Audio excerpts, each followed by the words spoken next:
Olá pessoal, tudo bem? Começando mais um Safra Insights. No programa de hoje a gente vai falar sobre ações da B3 que ganham força com a Selic em alta. E para falar sobre esse assunto, eu estou aqui com o especialista da Safra Corretora, o Daniel Vaz. Tudo bem, Daniel? Tudo bem? Bem-vindo. Obrigado pelo convite. Eu que agradeço. Vamos lá, para a gente ser bem objetivo, qual setor e quais empresas ganham com esse cenário de Selic em 11,25% ao ano por enquanto no momento dessa entrevista? Claro, claro. Bom, falando do meu setor, que eu cubro o setor de financials, né, todas as empresas financeiras da bolsa, incluindo bancos e instituições financeiras não bancárias, né? Então, nesse escopo, a gente está falando aqui de um setor que bancos ele tende a performar melhor que as outras empresas de consumo, ou empresas que demandam mais de atividade, num juros mais alto, então acaba punindo essas empresas e os bancos eles conseguem manter um pouco de lado ou até se beneficiar desse cenário. Dentro do meu setor, o que mais ganha, o que mais se beneficia são as seguradoras, né? As seguradoras, elas operacionalmente, elas recebem um prêmio para cobrir um valor de um bem ou de uma vida, mas em dada maneira elas são grandes gestoras de recursos, por conta que você deixa esse prêmio lá, eles reservam como uma reserva técnica e acaba tendo que muito ativo sobre gestão, muito ativo sobre gestão que eles podem remunerar a uma taxa IPCA+, Selic, enfim. E aí acaba que eles são grandes gestores de recursos e com a Selic mais alta e tendo bastante conservadorismo por parte das seguradoras, acaba que você tem um yield, né, uma remuneração mais alta desses ativos, então eles não machucando o operacional, você tem um resultado financeiro muito melhor nesse ambiente de Selic mais alto. Então é interessante esse hedge, né, que eles têm em juro alto e acaba sendo uma boa exposição do nosso setor.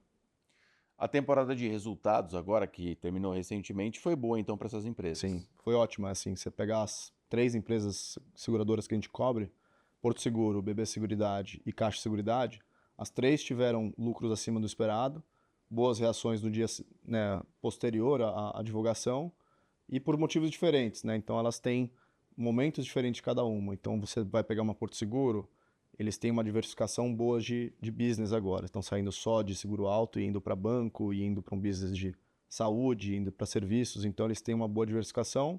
BB Seguridade, você tem uma melhora da sinistralidade no agro. Eles são grandes players ali nesse setor por conta do Banco do Brasil. E a Caixa Seguridade no habitacional. Seguro habitacional que é o seguro que cobre danos físicos ao imóvel, morte por invalidez permanente do segurado na parte do imobiliário. Então você tem um financiamento imobiliário forte na Caixa, você tem um seguro habitacional forte na Caixa de Seguridade. Então, as três estão indo bem, somado ao fato da Selic cada vez maior. Então, são boas ações com um bom momento, né? A valuation também que a gente gosta de olhar não é caro, já foi mais cara em tempos, né, assim que a bolsa estava um pouquinho performando melhor, elas já foram mais caras, elas pagam bons dividendos, então listando aqui, vai BB Seguridade, ela paga perto de 11% de dividend yield para o ano que vem, Caixa de Seguridade paga 9% e Porto Seguro 6%. Então, são empresas com crescimento e com bons momentos para pensar assim no todo, né, como proteção e exposição. E como você citou agora há pouco, com a Selic trilhando aí essa trajetória de alta ainda, a gente tem mais uma reunião do Copom, né? E que deve subir a taxa. Como que você vê a próxima temporada de resultados, então, para essas empresas? O último TRI. O último tri, ele tem algumas particularidades, né? Você tem uma sazonalidade boa para algumas empresas, principalmente consumo mais forte, então acaba que você tem mais renda disponível. Pensando na Porto Seguro, 2025 eles vão divulgar as expectativas, então expectativas esperamos que seja forte pelo bom momento operacional da empresa. BB Seguridade é a mesma coisa, e a Caixa acaba por não divulgar, mas a gente tem uma expectativa também que cresça receita em duplo dígito e são empresas que claramente deveriam se beneficiar da temporada de resultados. Você chegou a citar anteriormente os dois setores nesse cenário de Selic em alta, setor financeiro e setor de seguradoras. O de seguros leva uma vantagem adicional ao setor financeiro, ao setor bancário? Como que é essa dinâmica? Claro, assim, o setor financeiro, aí vamos primeiro nos bancos. Uhum. Acaba quando você sobe demais a Selic, você está tentando frear um consumo e tentando, de certa maneira, controlar a inflação. Então, você tem também, com juros mais altos, menos crédito disponível, né, menos apetite dos bancos a emprestar e potencialmente você tem menos renda disponível nas famílias também para você pagar um crédito mais caro. Então, à medida que a Selic sobe, a expectativa é que a inadimplência também suba. Então, para os bancos provisionarem mais as perdas, acaba que não é tão interessante, mesmo num cenário em que eles remuneram a liquidez, né, o grande capital do banco, numa Selic maior. Contrapartida, o setor de seguros, ele não tem isso. Ele tem que controlar uma inadimplência, uma sinistralidade que é do lado operacional, mas eles remuneram toda a base de reserva técnica que eles têm disponível, que quem pagou foi o segurado, né? Então ele deixa o dinheiro na mão da seguradora e recebe de volta, eventualmente num sinistro, né? Numa casualidade, ele receberia esse prêmio de volta. Se ele não usa, o prêmio fica ganho, né? Então você tem essa disparidade entre os dois, né? Então, se a gente até aprofunda no setor financeiro, você tem o setor de mercado de capitais, que aí é mais difícil ainda você conseguir sustentar o nível de rentabilidade, porque você tem menos atividade, menos interesse em bolsa, né? Acaba, por exemplo, no BTG Pactual, que ele tem um grande banco por trás, ele consegue segurar mais do que uma B3, do que uma XP. Então a gente tem a preferência nesse cenário também por BTG Pactual versus as duas, apesar de capital markets, né, o setor de mercado de capitais, não ser a nossa preferência dentro do nosso escopo de financials. Perfeito.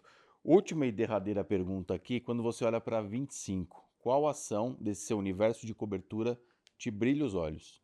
Eu gosto do Momentum de BB Seguridade, eu acho que tem um grande tema de revisão de lucro no sell side, todas as casas que ainda não revisaram, porque você tem expectativa de Selic para cima, você tem a melhor operacional do plantio, né? No plantio a gente está falando de todo o Brasil, na parte de soja, a Conab tem a expectativa que a safra ela cresça num valor relevante, né? Ano contra ano, e acabou que a gente teve muitas quebras ao longo dos últimos 12 meses e todo mundo estava esperando uma safra pior para o ano que vem. Então, isso não vai acontecer. Assim, até agora, a expectativa da Conab ainda é um crescimento de 8% a 11%, a depender da cultura, né? Então, você tem uma aceleração do plantio. A BB Seguridade ela se beneficia disso, porque com plantio você puxa crédito e crédito puxa seguros. Então, eu gosto de BB Seguridade, acho que para 2025 é uma ótima ação. Porto Seguro também a gente gosta bastante dentro do setor de seguros, né? Nesse tema de diversificação de receitas. E saindo dos seguros, eu gosto de Itaú. Itaú, ele se defende melhor de uns juros mais altos, porque tem uma base de clientes um pouco mais concentrada no alta renda, você tem um business de atacado que é bem relevante ao banco, e você tem um hedge, né, maior do que os outros bancos, uma proteção maior nessa flutuação de Selic para cima, quando você compara contra um Bradesco e o Santander. Então essas três são as minhas preferidas assim, para surfar essa onda de juro alto para 2025. Perfeito. Acompanharemos então. Daniel Vaz, especialista da Safra Corretora, muito obrigado pela presença. Obrigado. Volte sempre. Com certeza, só chamar. Valeu, obrigado. Obrigado. Até a próxima, pessoal. Tchau, tchau.